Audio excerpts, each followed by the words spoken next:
안녕하세요. 대단히 반갑습니다. 독서와 서적에 대하여 2 쇼펜하우어 수상록에서 7 옛날의 위대한 천재적 작가를 논한 책이 꼬리를 물고 나오고 있다. 그러면 일반 독자는 이러한 잡서를 읽는다. 그러나 직접 그 작가의 저술 자체는 읽으려고 하지 않는다. 왜냐하면 그들은 새로 나온 책을 읽으려고 하기 때문이다. 또 유유상종이라는 속담처럼 위대한 천재가 낳은 사상보다도 현대의 천박한 인종이 짓거리는 비상적이고도 진부한 말이 독자의 구미에 맞기 때문이다. 그러나 다행히 나는 일찍이 A.W. 슐레겔 독일의 낭만파 문해비평가의 아름다운 경구에 접하고 그때부터 그것을 나의 좌우명으로 삼고 있다. 고전을 열심히 읽어라. 참으로 고전다운 고전을 읽어라. 현대인의 고전론은 대단한 것이 못된다. 평범한 인간들은 어쩌면 이렇게도 서로 닮았는가? 그들은 모두가 동일한 뜰에서 주저되는가? 그들은 누구나 다 같은 기회에 같은 것을 생각하는 것인가?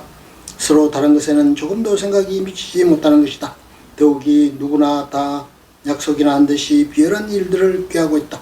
그런데 이러한 하잘것없는 책들을 읽는 독자가 있다. 그들은 신간서적이라면 마구 읽지만 위대한 정신이 낳은 고전은 책장에 그냥 사장시켜둔다. 일반 독자의 어리석음은 전혀 입에 담을 수 없을 정도이다. 모든 시대 모든 나라에는 각기 비길 데 없는 고귀한 천재가 있다. 그런데 그들 독자는 이 천재를 제쳐놓고 매일같이 출판되는 범속한 졸저, 매년 파리처럼 무수히 늘어나는 졸지를 읽으려고 한다. 그것은 새로 인쇄되고 잉크가 마르지 않았다는 이유에서이다. 이런 책은 몇 해만 지나면 지나간 시대와 그 시대의 잔소리에 대한 조소의 자료가 될 뿐이며 머지않아 영원히 버려지고 경멸당할 것은 뻔한 일이다. 왜냐하면 세상 사람들은 모든 시대의 가장 훌륭한 책을 읽는 대신 언제나 새로운 것만을 읽음으로써 작가의 유행 사상이라는 자신이 만들어내는 진흙 속에 묻혀 들어가기 때문이다. 8-1 어느 시대에나 문학에는 두 가지 형태가 있다. 이 두 형태는 아무런 관계없이 각기 나란히 존재한다. 하나는 참된 문학이고 다른 하나는 가짜 문학이다. 참된 문학은 영원히 지속하는 문학이다. 그것은 학문을 위해 또는 시를 위해 사는 사람들에 의해서 영위되고 조용히 엄숙하게 걸어간다. 그러나 이 과정은 아주 느려서 한 세기 동안에 유럽에서 겨우 1-5의 작품이 나올까 말까 한다. 그렇지만 이 작품은 그대로 지속된다. 가짜문학 역시 학문 혹은 시에 의해서 다른 사람들에 의해 영위되며 질주한다. 그 당사자들은 큰 소리로 떠들어댄다. 그들은 매년 수천이 넘는 작품을 시장에 내보낸다. 그러나 몇 해가 지나면 사람들은 물을 것이다. 대체 그 작품은 어디로 갔느냐고. 그렇게 일찍부터 떠들썩하던 그 명성은 어디로 갔느냐고. 그러므로 이런 문학은 흘러가는 문학이라 부르고 참된 문학은 머물러 있는 문학이라 부를 수가 있다. 8-2 책을 사들이는 것은 좋은 일이다. 그것을 읽는 시간을 함께 사들일 수만 있다면. 그러나 대개의 경우 우리는 책을 구입하는 것과 그 내용을 자기 것으로 만드는 것을 혼동하고 있다. 어떤 사람이 지금까지 자기가 읽은 것을 전부 기억하려고 하는 것은 마치 지금까지 자기가 먹은 것을 모두 체내에 간직하려고 하는 것과 같다. 그 사람이 먹은 것에 의해서 육체적으로 살고 읽은 것에 의해서 정신적으로 살아서 지금의 자기가 된 것은 사실이다. 그러나 그는 육체에 맞는 것만 습취한다. 그와 같이 누구나 자기가 흥미를 느끼는 것, 다시 말해서 자기의 사상, 체계 또는 목적에 맞는 것만을 정신 속에 간직한다.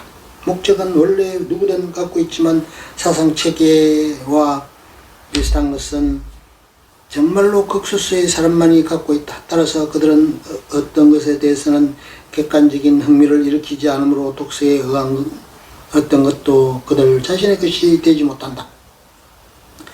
그러므로 그들은 읽은 것도 기억하지 못하는 것이다. 반복은 연구의 어머니다. 중요한 책은 무엇이든 반드시 계속해서 2번 읽어야 한다. 왜냐하면 두 번째는 그 문제의 연관성이 보다 잘 이해되고 이미 결론을 알고 있어서 처음 부분을 더 한층 올바르게 이해할 수 있기 때문이다. 또한 두 번째는 어떤 부분에 대해서도 처음과는 다른 기분으로 임하게 되므로 다른 인상을 받고 같은 대상을 다른 각도로 보게 되기 때문이다. 작품은 제자 정신의 진수이다. 따라서 작품은 제자가 아무리 위대한 인물일지라도 신변 사정에 비해 항상 비교할 수 없을 만큼 풍부한 내용을 갖추고 있으며 부족한 점을 보충해 주기도 한다. 뿐만 아니라 작품은 신변 사정을 훨씬 능가하고 압도한다. 보통 인간이 쓴 저서라도 한번 읽을 가치가 있으면 재미있고 유익한 경우도 있다. 바로 그것이 그의 진수이며 그의 사색과 연구의 집대성이기 때문이다. 그러나 이에 반해서 그의 신변 사정은 아무런 흥미도 주지 못할 것이다. 따라서 그 사람의 신변 사정에 만족하지 않더라도 그 사람의 저서를 읽을 수 있으며 게다가 또 정신적 교양이 높아지면 그의 저서에서만 즐거움을 발견하게 되고, 그렇게 되면 제자에게 흥미를 느끼지 않더라도 고도의 수준에 이를 수 있는 것이다. 정신을 위한 청량제로는 그리스 로마의 고전을 읽는 것보다 나은 것은 없다. 불과 반시간이라 할지라도 고전 작가의 것이라면 누구의 것이든 상관없다. 고전 작가들이 쓴 책 중에 하나를 반시간 남짓 읽고 있으면 곧 정신이 신선해지고 기분도 가벼워진다. 마음이 맑아지고 고양된다. 이것은 마치 나그네가 바위틈에서 솟아나오는 맑은 물을 마시고 원기를 회복하는 것과 같다. 이것은 고전이라는 완전 무결한 어느 탓일까, 아니면 몇천 년이 지나도 상처받거나 약화되지 않는 작품을 낳은 정신의 위대성 때문일까? 아마도 이 두 가지 모두가 우리들 정신에 이상한 작용을 미치기 때문이리라. 그러나 나는 이 중요한 고전 학습을 폐지할 날이 오지 않을까 하는 예감에 떨고 있다.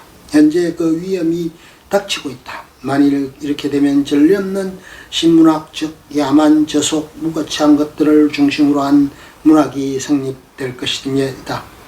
독일어는 실제로 고전어의 훌륭한 장점을 다소 지니고 있는 언어이다. 이 도그락과 서푼짜리 현대 문필가의 열렬한 조직적 파괴 작업에 의해 불구가 되고 폐질화되어 천박한 언어로 변질되고 있기 때문에 신문학 성립의 가능성은 뚜렷해진다. 세상에는 두 가지 역사가 있다. 즉 정치사와 문학 예술의 역사이다.